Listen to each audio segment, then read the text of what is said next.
Siasa za Kenya.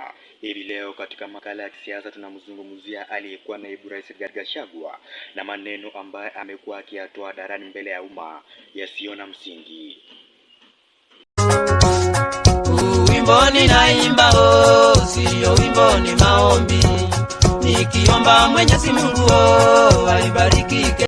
Baada ya Mheshimiwa Rigathi Gachagua kubanduliwa afisini mwaka 2020, amekuwa akitamka maneno ambayo si mazuri kutamkwa kwa umma. Ikumbuke kwamba ndio tuna katiba, lakini katiba haimruhusu Mkenya yote kumtusi au kumkejeli mwenzake. Kwa mfano, maneno kama haya unaweza mwambia rais wa nchi? Mambo hii ya girlfriends ndio iliharibu serikali yetu. Sasa huyu mtu kuliko aweke watu ya kazi anaweka girlfriend. Si Aisha ameongea? Mimi hata sikutaka nitoke na hiyo maneno. Nilikuwa tu naongea juu. Sasa si amesema? Huyu ni mtu ambaye tabia yake ni mbaya. So my sister-in-law, please keep off that man. My niece Susan, keep off that man.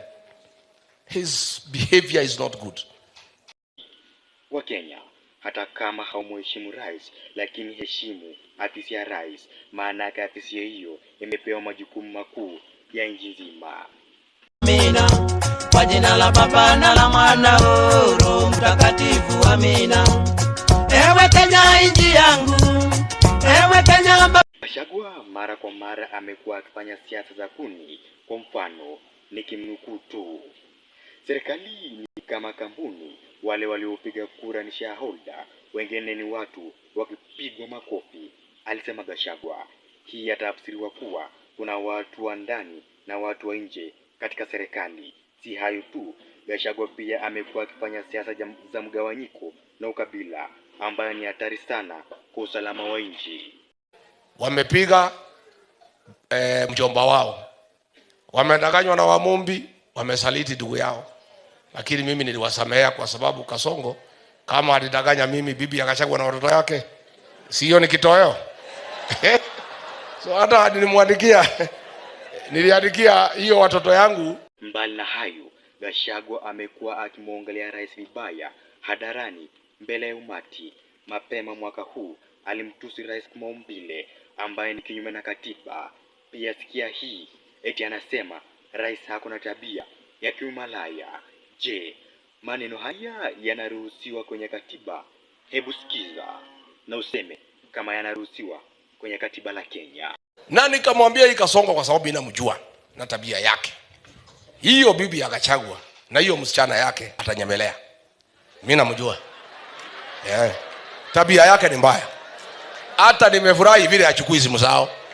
Kijana mmoja ameniandikia message, anko tusamehe. Gachagua pia amewakanya watalii na wawekezaji kutowekeza Kenya.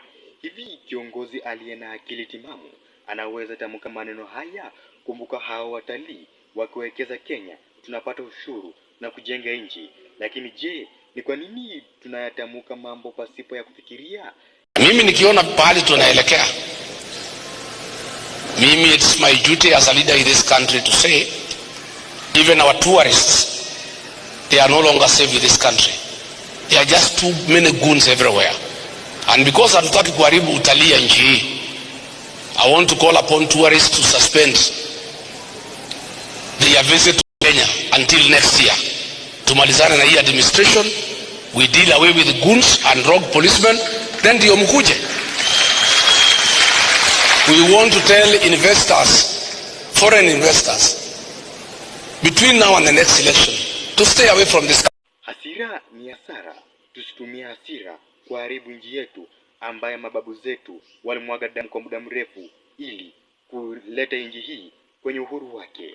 Kwa sasa tunauliza tume ya NCIC na tume zingine kuchunguza matamshi haya na pia matamshi ya viongozi wengine wenye matamshi kama haya, na hatua za kisheria zichukuliwe dhidi yao.